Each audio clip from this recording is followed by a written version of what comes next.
Hoy voy a mostrar cómo medir corriente directa en un circuito serie.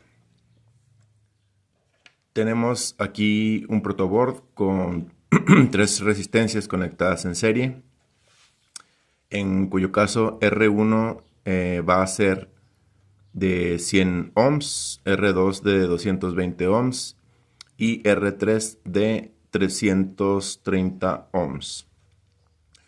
Y tenemos una fuente de voltaje de 5 volts conectado al positivo de este lado aquí y el negativo de este lado. Tenemos aquí un multímetro ya configurado para medir corriente directa. Tenemos el selector aquí en la función de medir miliamperes de corriente directa, y aquí en la pantalla podemos observar DC, que significa Direct Current. Entonces, también por acá abajo tengo mi punta roja conectada aquí donde marca miliamperes y la punta negra donde dice COM. Entonces ya tengo configurado mi multímetro para medición de corriente directa. El circuito armado aquí viene siendo este que te puedo mostrar acá. Hay que recordar que tenemos que saber aproximadamente cuánto va a ser la cantidad de corriente que vamos a medir para poder configurar el multímetro correctamente, para no ir a dañarlo. Entonces lo que yo hice fue utilizar la fórmula de la ley de Ohm para calcular cuánta corriente circula por el circuito. Tenemos que la corriente es igual al voltaje sobre la resistencia. En este caso, la resistencia total del circuito la obtenemos sumando R1 más R2 más R3, lo cual corresponde a 650 ohms. Y el resultado nos da 0.0076 amperes, lo cual es equivalente a 7.6 miliamperes. Para medir la corriente en un circuito debemos conectar el multímetro en serie con el circuito o con la parte del circuito que queremos medir. Por ejemplo, tenemos estos dos casos, el caso A y el caso B, donde podemos abrir el circuito en alguna parte entre los componentes electrónicos. En este caso, la corriente saldría, bueno, el sentido convencional saldría por aquí, atravesaría R1, R2 y luego entraría el multímetro, se llevaría a cabo la lectura y luego saldría por esta parte, viene por R3 y regresa a la fuente. La otra opción que tenemos sería abrir el circuito ya sea por el lado positivo de la fuente o por el lado negativo de la fuente. En este diagrama de conexión estoy abriendo por el lado positivo.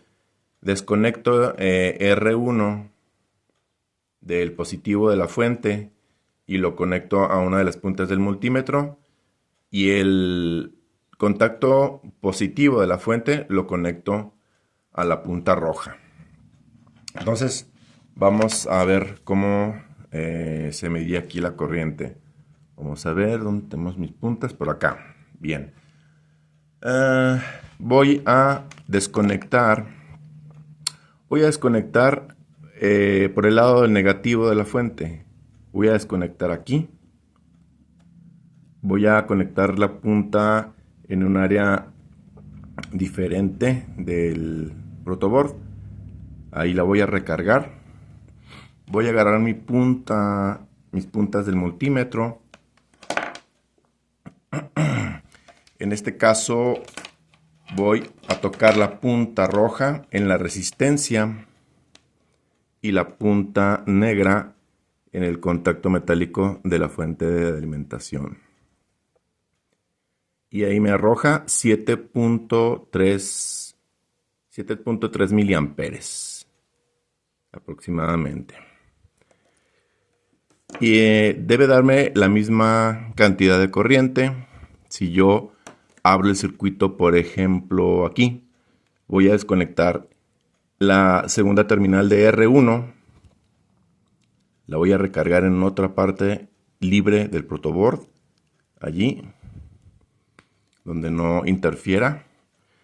Y en este caso voy a recargar la punta roja del lado del positivo de la fuente, que vendría siendo aquí en la terminal de R1. Y la punta negra de este lado, en la primera terminal de R2. Y ahí tengo la lectura 7.4 miliamperes. Es prácticamente la misma cantidad de corriente. Nos da una ligera variación, pero es pues insignificante. Entonces así es como mediríamos la corriente en un circuito serie. Voy a desconectar para seguridad. En el caso de este multímetro, la posición de la punta roja la tengo que tener aquí para medir miliamperes. Si nos damos cuenta, en esta posición y en este modelo de multímetro puedo medir un máximo de 200 miliamperes. Si la corriente que yo midiera fuera de más de 200 miliamperes, yo tendría que cambiar mi punta roja para acá. En esta posición yo podría medir hasta 10 amperes. Entonces es importante tomar en cuenta también dónde voy a conectar la punta roja. Bien, eso es todo y nos vemos en la próxima.